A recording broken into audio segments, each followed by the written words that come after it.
Chapter 1. Washington Square. Jim Riley was 14 years old, and he lived in the beautiful city of San Francisco in California. He was short, thin, and wore glasses. He had brown hair and blue eyes. His mother died when he was 6 years old, and his father lived in another city. Jim lived with his grandfather. This was his first year in high school, and he liked it a lot. His favorite subject was science. On weekends, he had a part-time job at a supermarket to make extra pocket money. Jim's home was on Telegraph Hill near San Francisco Bay. From his living room, he could see the Golden Gate Bridge and the bay. Every morning, he walked down Telegraph Hill. He met his friends at the bus stop at Washington Square. They went to high school together.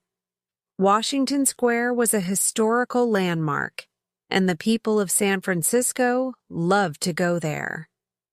It was a lovely park for children and adults. There was a small playground for children. It was also a place for the people of the North Beach neighborhood to meet.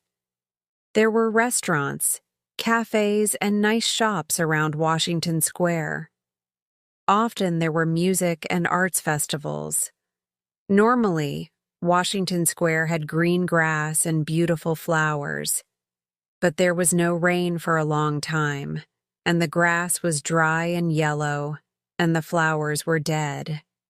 "Hi, Jim," said Brian. Brian Wilson was Jim's best friend. He was 14, too.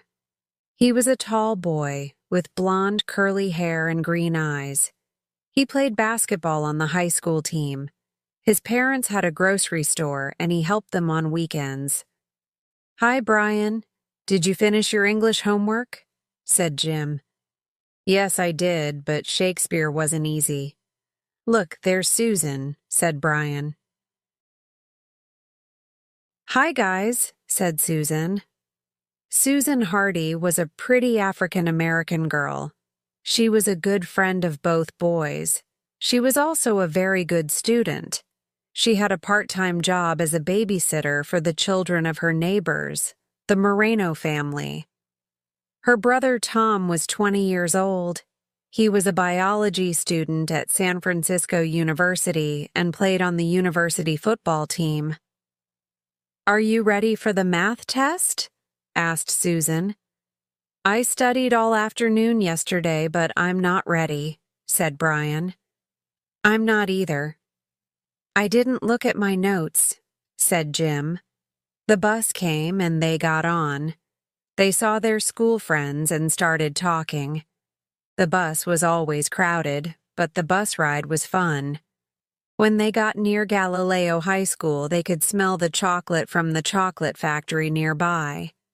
They loved the smell of the chocolate. It made them hungry. The math test was difficult. The students were happy when it was finally lunchtime. Hey, all went to the big school cafeteria. "Why is math so difficult?" said Jim. "I think Mrs. Miller makes the test difficult." "Don't worry about the test and eat your lunch," said Brian. In the afternoon, they had a long science lesson. It was very interesting. They studied chemistry in the school laboratory. They often did experiments with their chemistry teacher, Mr. Woods. They liked Mr. Woods. At 3:15, the school bell rang. It was time to go home, and it was Friday. "What are you doing this weekend?" asked Brian. "I'm working at the supermarket tomorrow," said Jim. "But on Sunday I'm coming to see your basketball game." "I hope we win," said Brian.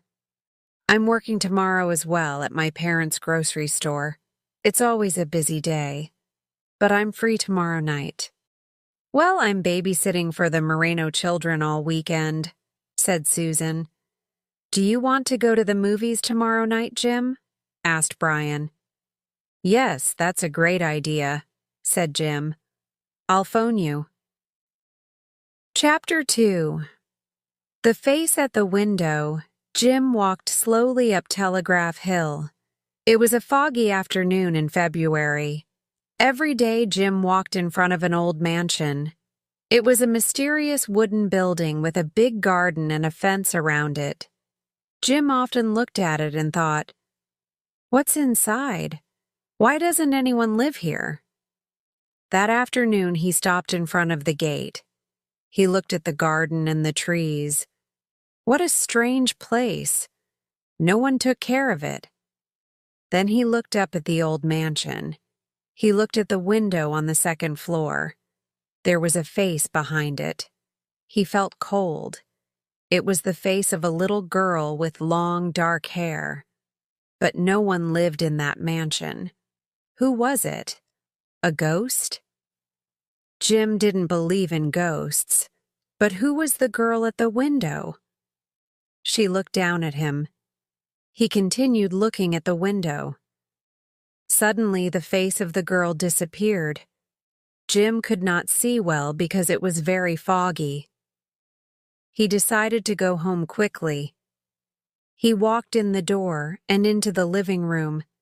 He saw his grandfather in the corner of the room. "Grandpa," he cried, "I saw a ghost." "What did you say?" asked his grandfather with a smile. "I saw the face of a little girl at the window of the old mansion. No one lives there, but I saw a girl. She looked at me."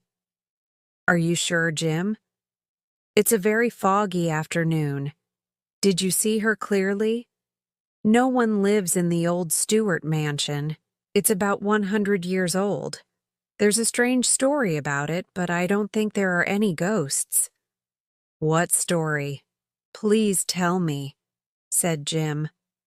"Well, Mr. Stewart was a very rich but very strange man. He was very interested in science and experiments. He had a lot of enemies. People thought his experiments were mysterious and sinister. His wife and daughter died in a mysterious accident. It was terrible. He left San Francisco and returned to New York." "I saw a face, Grandpa. I did," said Jim.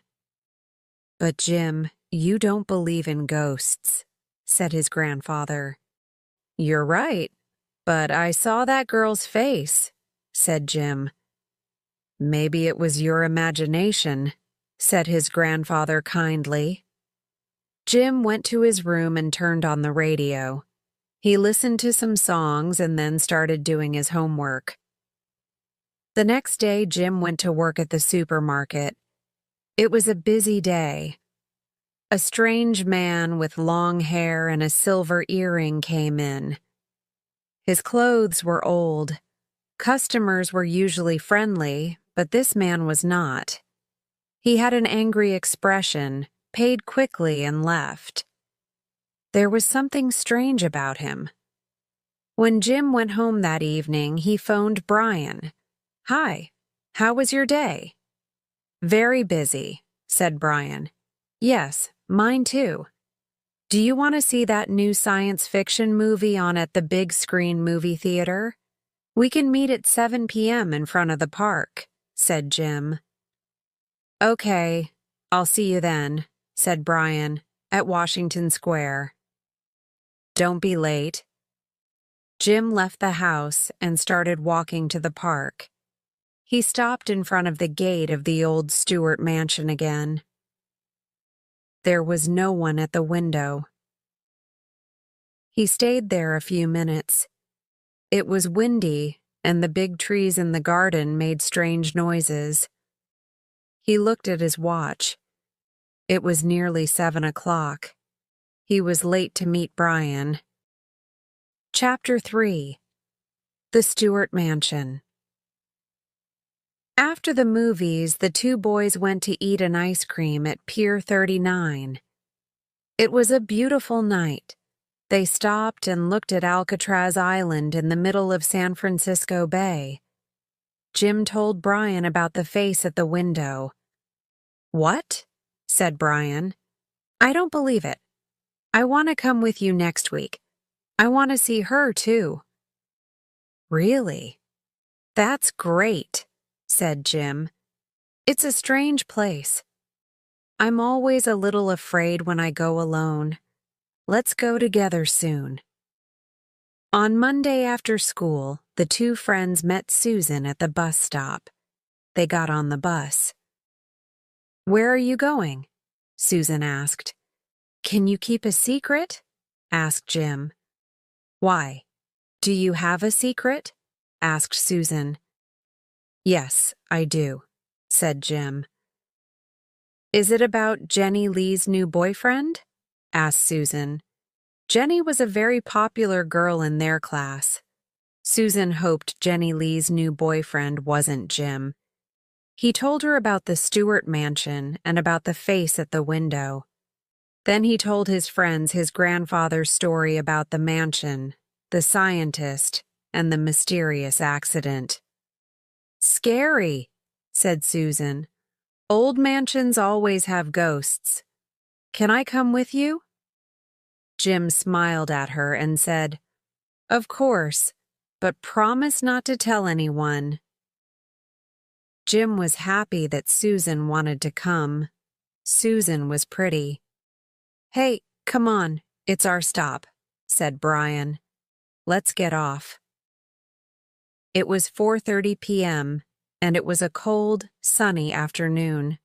The three friends walked up Telegraph Hill. When they arrived at the Stewart mansion, they stopped in front of the old gate. What a strange place, said Susan. It's cool, said Brian. They looked at the window on the second floor, but they saw nothing. They started talking and looking around. Hey, do you smell anything strange? Said Susan. They stopped and smelled the air. There was a very bad smell in the air. What is that smell? Asked Brian. I don't know. It smells like rotten eggs, said Jim. Yes, that's true. But where is it coming from? Asked Brian. Susan and Barr and looked at Jim. Then they looked at the window on the second floor again. Are you sure you saw a face, Jim? Asked Susan. Jim didn't know what to say. There was no one at the window now. This is a scary place, but I don't see any ghosts, said Brian. This smell is terrible, said Susan. Let's go home and forget about the ghost. It was probably your imagination, Jim. Look, cried Jim. There's yellow smoke over there. Near the bottom window of the mansion, they saw strange yellow smoke in the air. Wow, you're right, said Susan. What's happening here? Said Brian. It smells like a dead body. Maybe there's a dead body in the mansion. Maybe this is a secret cemetery, said Jim. Brian's face became white. The three friends looked at each other. A secret cemetery? They said softly. They were curious but terrified at the same time. No one knew what to say. Oh, please, let's go home. This place frightens me, said Susan. There's something strange happening here, said Brian. They agreed to leave and went to Jim's house to listen to his new CDs. They sat in Jim's room and talked about the mansion. Then Susan suddenly said, Hey, there's the big Chinese New Year parade this Saturday night. I'm taking the Moreno children. It's always lots of fun, said Jim. I'm going to go. Me too, said Brian. Chapter 4. Chinese New Year. This was the year of the dragon. The Chinese believe that the dragon brings good luck. The Chinese New Year parade is a very big event in San Francisco.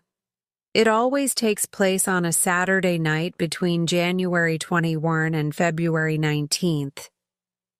The date depends on the position of the moon. Thousands of people go to see the parade every year. There are many beautiful costumes. Chinese music, and Grant Avenue is decorated with colorful lanterns. A long paper dragon moves along Grant Avenue. There are firecrackers and lots of noise. Jim and Brian took the cable car to Grant Avenue. It was always fun to ride the cable car. Susan and their high school friends were at the parade. Jenny Lee was there with her new boyfriend. He was the captain of the football team, and he was handsome. There was a big crowd everywhere. Suddenly, on the other side of the street, Jim saw the face of the little girl at the window in the crowd. Jim told Brian, "Let's follow her," said Brian. It was difficult to move because there were lots of people everywhere. Then the big paper dragon appeared in the parade. The little girl suddenly disappeared behind the long dragon. "How can anyone disappear so quickly?" said Jim. They went back to watch the parade. Maybe she is a ghost, he thought. The weekend passed quickly. It was Monday morning and they were at school. Brian and Jim told Susan about the girl. Now she wanted to explore the Stewart mansion too. They made plans during lunch. "Let's go this evening after dinner. Remember to bring a flashlight and wear dark clothes," said Jim. They were very excited. When school finished at 3:15 p.m., they ran out. They wanted to go home quickly. At about 7 p.m., they met in front of Jim's house on Telegraph Hill. When they arrived at the Stewart mansion, everything was dark. It was a foggy, windy night. They looked at the window on the second floor, but there was no one there. They climbed over the fence and went into the garden. The tall trees moved in the wind. "I don't smell anything this time," said Susan. "Me neither," agreed Jim. "And now what do we do?" asked Brian. "I don't know," said Jim. "Let's look inside." "Here are windows near the ground," said Susan. "And let's remember to be very quiet," she whispered. "Okay," said Jim. The three friends went to a window and looked inside. The glass was old and dirty. Brian turned on his flashlight and looked. There was a small room with an old desk and some chairs. "This was probably the study," said Brian. Susan turned on her flashlight. "Look at the newspaper on the desk," said Susan. "I can't see well, but I think it's yesterday's newspaper. Look at the headline. Water scarce in San Francisco." "But no one lives here," said Jim. They looked inside another window and saw a big room with old furniture. It looked like the living room. On the wall there was a big painting of a man, a woman, and a little girl. "Look, that's probably a painting of the Stewart family," said Susan. "Yes, before the mysterious accident," said Jim. "And the little girl has long, dark hair. She looks like the girl at the window," said Susan.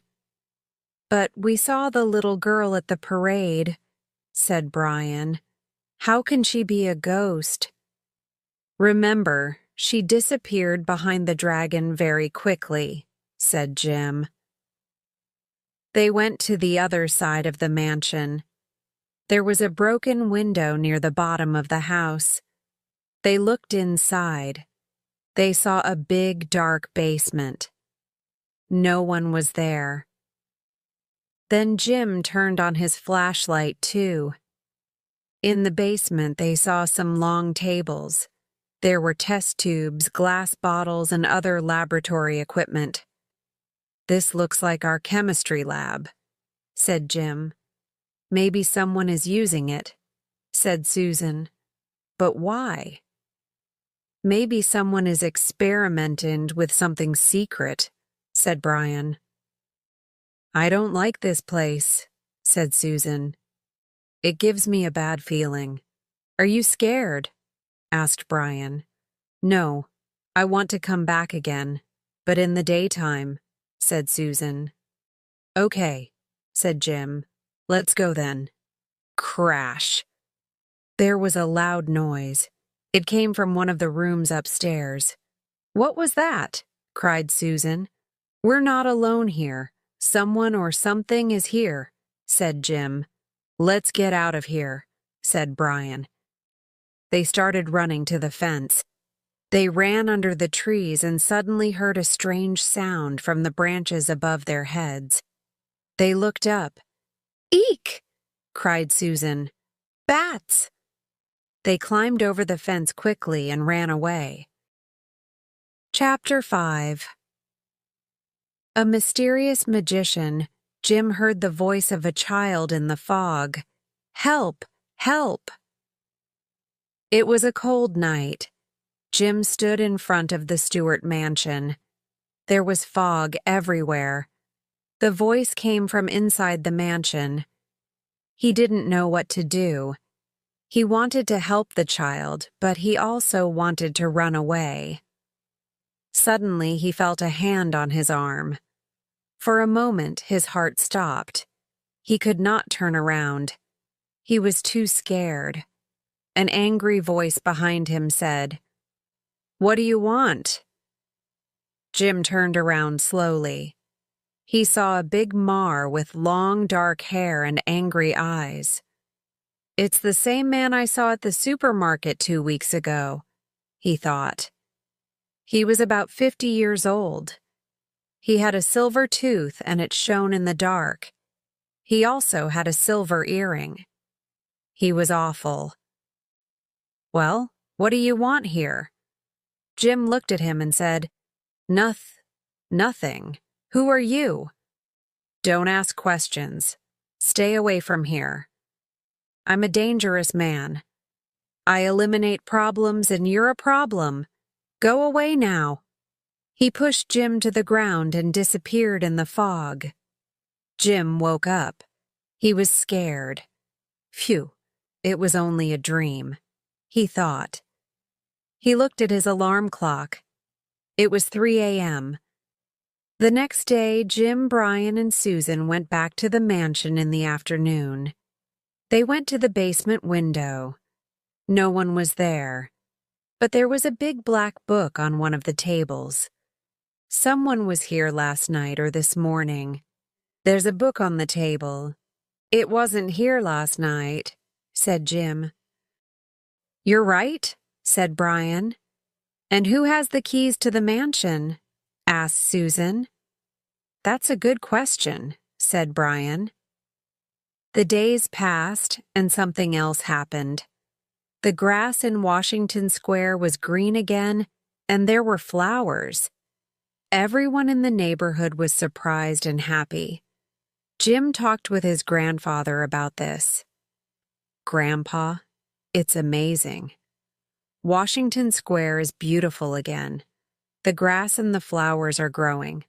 But how? There's no rain. How can grass and flowers grow without water? Said Jim. You're right. It's strange. There's no rain, but the grass is growing, said Grandpa. There's an article in today's newspaper about it. Jim started reading. Washington Square. Who is the magician? The grass and flowers are growing again in Washington Square. The square was dry for months, but now it is beautiful and green. The organizer of the jazz festival, Mike Murphy, says, I thought it wasn't possible to have the jazz festival this year, but now it's beautiful and we can have the festival as we always do. Artists from all over California are coming this year. Some people believe something mysterious is happening in Washington Square, one person said. There's no rain, but the grass and the flowers are growing. I don't believe in magic, but it's very strange. Who is the magician? Mr. Magician, can you bring San Francisco some rain too? Chapter 6. The Game. One afternoon, Susan took the Moreno children to Washington Square. They played in the small playground. Then they went to the duck pond. The children liked feeding the ducks in the pond, but the ducks were not hungry. "Susie, why aren't the ducks eating the bread?" asked little Sally Moreno. "I don't know. It's strange. They're usually hungry." "The fish aren't hungry either," said Susan. "Well, it's 5:30 and it's time to go home." The next morning, there was a big crowd at Washington Square. Jim, Brian, and Susan were there with many other people. Everyone was at the duck pond. Some of the ducks were dead and others were sick. Lots of fish were dead too. "This is terrible," said Susan. "Someone poisoned those poor ducks," said Jim. At that moment, the bus came and the students got on. On the bus, everyone continued talking about the ducks. Early the next morning, Jim's grandfather bought the newspaper. During breakfast, this is what they read: "Dead ducks at popular city square.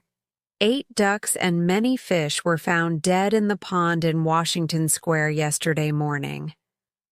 Only last week people came to see the jazz festival. It was a great success.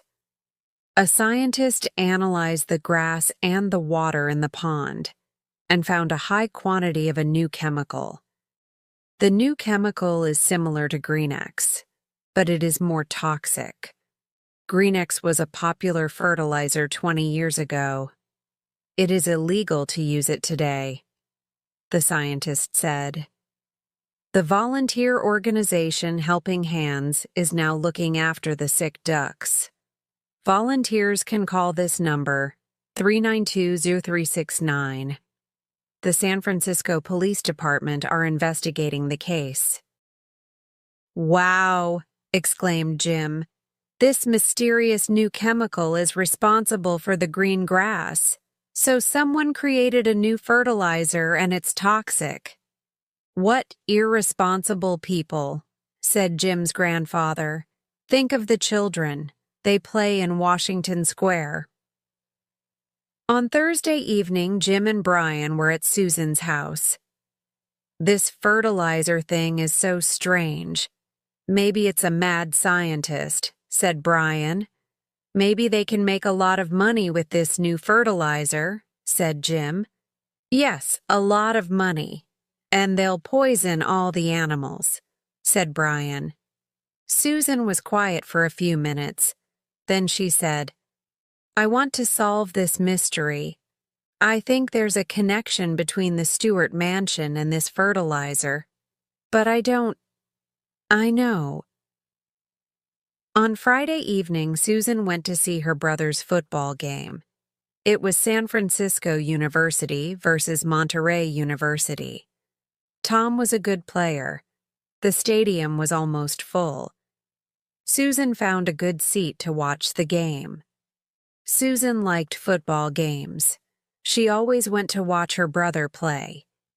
It was a cold night, and she put her hands in her pockets. "I'm glad I have a warm jacket," she thought. Then she looked at her watch. It was almost 8:30. It was time for the big game to start. She was excited. Suddenly, 2 people behind her started talking about Washington Square. But she could not hear all of their conversation because there was lots of noise. She listened carefully. "Can't test anymore." "Not now," said one young woman. "Too dangerous," said the other. "These people know something," thought Susan. She continued listening, but she did not look at them. "It's illegal, but the experiment almost finished," said one voice. "All right, on Lombard Street," said the other voice. "Lombard Street. The Stewart Mansion is on Lombard Street. So there is a connection between the mansion and Washington Square, Susan thought. Suddenly she understood. I must tell Jim and Brian, she thought. She was very excited and looked at her watch. The game finished on time, and San Francisco University won. After the game, she phoned Jim. She told him about the conversation between the two young women. You're a great detective, Susan. You're right. It's that secret laboratory, said Jim. Let's tell police immediately, said Susan. Yes, that's the right thing to do. Tomorrow's Saturday. Let's meet early in the morning, said Jim. I'll call the supermarket and tell them I can't work. Okay, said Susan. I'll call Brian now. It was lucky I went to Tom's football game, she thought. Chapter 7. The police station. On Saturday morning, Jim, Brian, and Susan went to Chinatown Police Station. Good afternoon, Brian said to the policeman at the door. What can I do for you? Asked the policeman. We want to report something, said Brian. Come to my office and sit down, said the policeman. I'm Sergeant Chan. They explained everything to Sergeant Chan. He was interested and a little surprised. Why were you at the Stewart mansion? Asked Sergeant Chan. One day I saw the face of a little girl at the window, said Jim. I told my friends and we wanted to explore it. Did you see anyone inside this secret lab? Asked Sergeant Chan. No, we didn't, said Jim. I understand, said Sergeant Chan.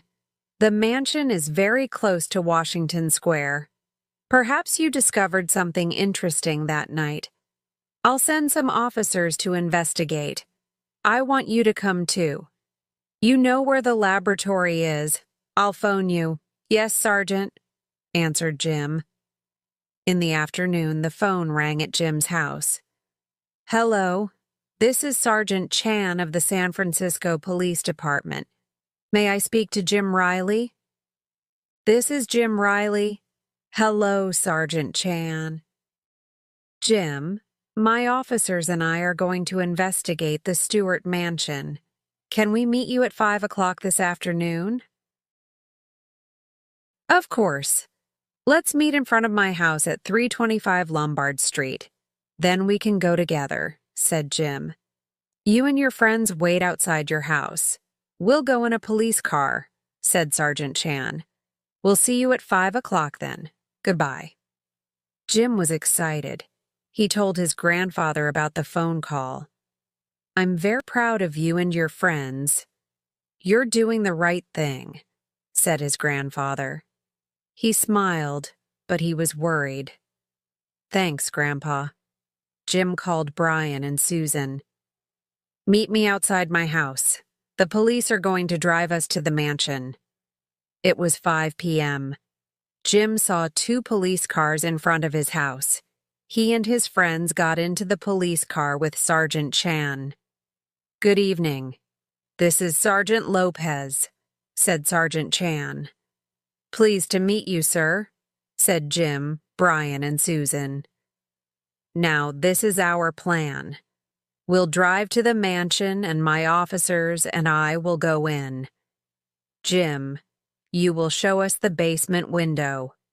After that, you must stay outside the mansion. Only the police will enter because it can be dangerous. Do you understand? Yes, I do, sir. I'll wait outside with my friends, said Jim. The police car drove up Telegraph Hill. When they arrived in front of the Stewart mansion, Jim, Sergeant Chan, and Sergeant Lopez got out of the car. 3 policemen got out of the second car. The 5 men followed Jim. He took them to the gate. The policeman looked around. You go around the back of the house and we'll go around the front, said Sergeant Chan to the other policeman. Where did you see this laboratory? Sergeant Chan asked Jim.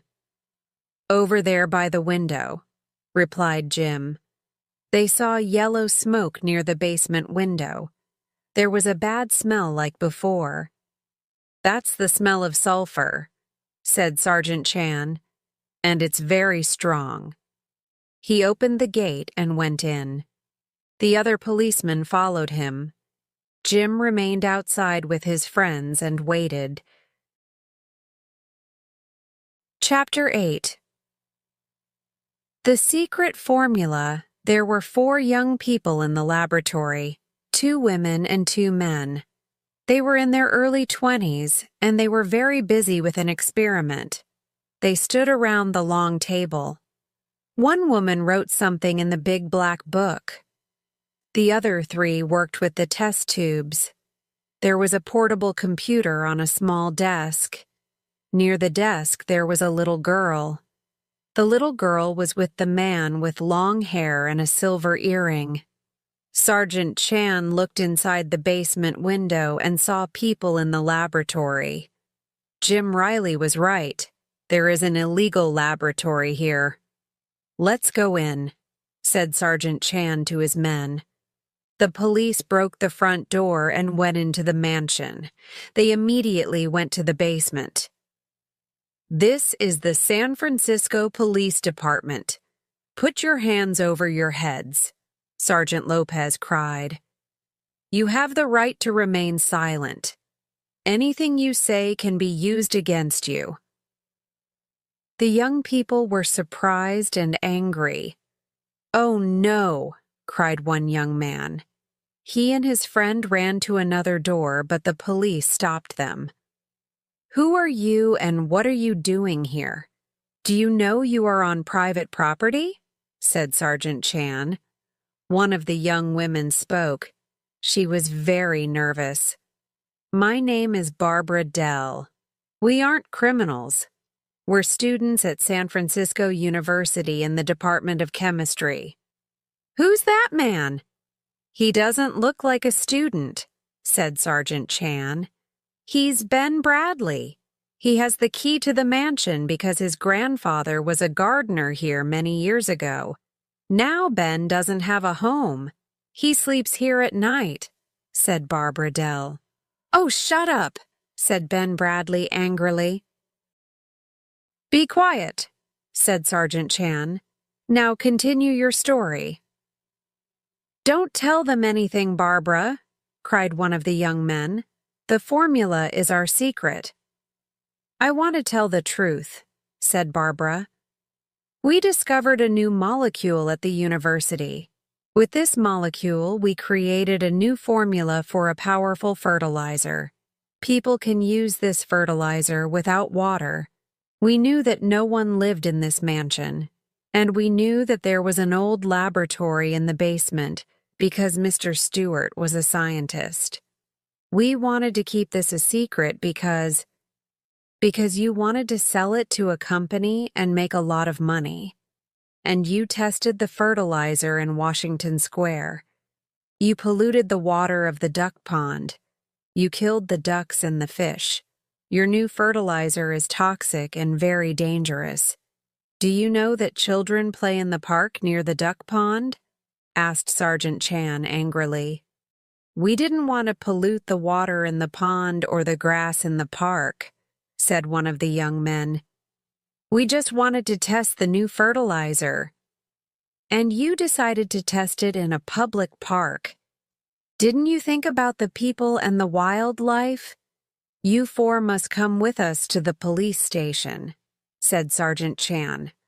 We will also take all the chemicals you are using in this laboratory. The little girl at the desk was scared and started crying. She ran to Barbara Dell. Who is she? Asked Sergeant Lopez. She's my little sister. I bring her here sometimes, said Barbara. Then the policemen, the university students, and Ben Bradley came out of the mansion. Jim, Brian, and Susan were outside. When Jim saw Ben Bradley, he was very surprised. It's the man from the supermarket, he thought. The little girl looked at Jim. Well, she's not a ghost. She's real, he thought. Sergeant Chan smiled at Jim, Brian, and Susan and said, "You helped us a lot. Thank you. Come to the police station tomorrow and I'll explain everything. Thank you again." The police cars drove away. The next day, the three friends went to talk to Sergeant Chan. "Those university students were very intelligent," said Jim. "They created a new formula." "Yes, but they were also very irresponsible. We found many illegal chemicals in that basement. Those chemicals are very toxic. Now we must close Washington Square for a few weeks. There will be a lot of work for our chemical experts," said Sergeant Chan. "What will happen to the university students?" asked Susan. "There will be a trial," said Sergeant Chan. "They could go to prison." "How are the other ducks?" asked BRN. "The volunteers at Helping Hands are looking after them. They're feeling better," said Sergeant Chan. Jim, Brian, and Susan left the police station. They were all happy. "Pizza for everyone tonight?" said Jim. "Great idea," said Brain. "Let's go to Nico's pizza place on Washington Square," said Susan. Jim and Brian looked worried. "Don't worry, I'm only joking," said Susan, laughing.